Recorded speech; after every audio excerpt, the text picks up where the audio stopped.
বিসমিল্লাহ, আসসালামু আলাইকুম। আশা করি সকলেই ভালো আছেন। ইরান ইসরায়েল যুদ্ধে শেষ প্রান্তে আয়াতুল্লাহ আল খামেনি আত্মগোপনে গেছে। তো ওনার জীবনের হুমকি যখন সকলে ওনার জীবনের হুমকি নিয়ে চিন্তিত, তখন তিনি বুঝতে পেরেছেন যে ইসরায়েল আমেরিকার এই চক্রতে তিনি নাও থাকতে পারেন, যার কারণে তিনি তার ক্ষমতা পরবর্তী কাদের হাতে ন্যস্ত হবে সেটা তিনি ঠিক করেন। এবং আশ্চর্য ব্যাপার যে তিনি তার পরবর্তী 3 জন নেতার নাম ঠিক করেছেন, যেখানে তার পরিবারে তার সন্তানের নাম নেই। তিনি ভালো করেই জানেন যারা যোগ্য তারাই কাজ করবে।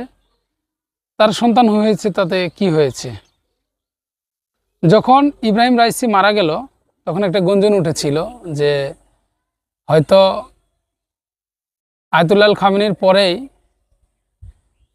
ইব্রাহিম রাইসির থাকার কথা। ওনাকে কৌশলে ওনার বিমান দুর্ঘটনা করা হয়েছে, যাতে উনি চলে গেলে সেই শূন্যস্থানে আয়াতুল্লাহ আল খামেনির ছেলে বসে। এটা অনেকেই সন্দেহ করেছিল বা এরকম অনেক রিউমার ছড়িয়েছিল। কিন্তু বাস্তবতা কি দেখেন, ইরানের সবচেয়ে বড় ধর্মীয় নেতা আয়াতুল্লাহ আল খামেনি, ওনার জীবন যদি কখনো শত্রু দ্বারা আঘাতে চলেও যায়, তাহলে পরবর্তীতে তার দেশের হাল ধরবে কে, সেটা তিনি নির্ধারণ করে দিলেন 3 জনের নাম প্রকাশ করে। যেখানে তার যে ছেলে ভবিষ্যতে স্থলাভিষিক্ত হওয়ার কথা, সেখানে কিন্তু তিনি তার ছেলের নাম দেন নাই। কারণ তিনি ভালো করে জানেন যে তার ছেলের চাইতেও যোগ্য এখানে আছে। সেজন্য তিনি তার ছেলেকে ওখানে ইনক্লুড না করে যারা যোগ্য তাদের ওখানে স্থান দিয়েছে। তিনি 3 জন যোগ্য ব্যক্তির নাম ঘোষণা করেছেন।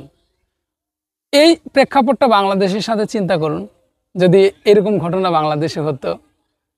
এই দালালের বাচ্চারা, এই চাটার বাচ্চারা, এই অযোগ্য অথর্ব, এরা কি করত? এরা কখনোই যোগ্যদের নাম ঘোষণা করত না। এরা এদের নিজের কাছের আপনজন, নিজের পরিবারের তাদের নাম ঘোষণা করত। তো তাদের দেশ উন্নত হবে না, তা আমাদের বাংলাদেশ উন্নত হবে? যেখানে যোগ্যদের কোনো স্থান নাই, অযোগ্য অথর্ব নেতা নামক বাটপারে ভরা, তারা দেশের কি উপকার করবে? তাই সময় থাকতে আগামী নির্বাচনের পূর্বে কোনটা দেশের জন্য ভালো সেদিকে আপনারা চিন্তা করুন। আমরাও চিন্তা করি। আমরা বাংলাদেশকে ভালোবাসি, দলের দাসত্ব করবেন না।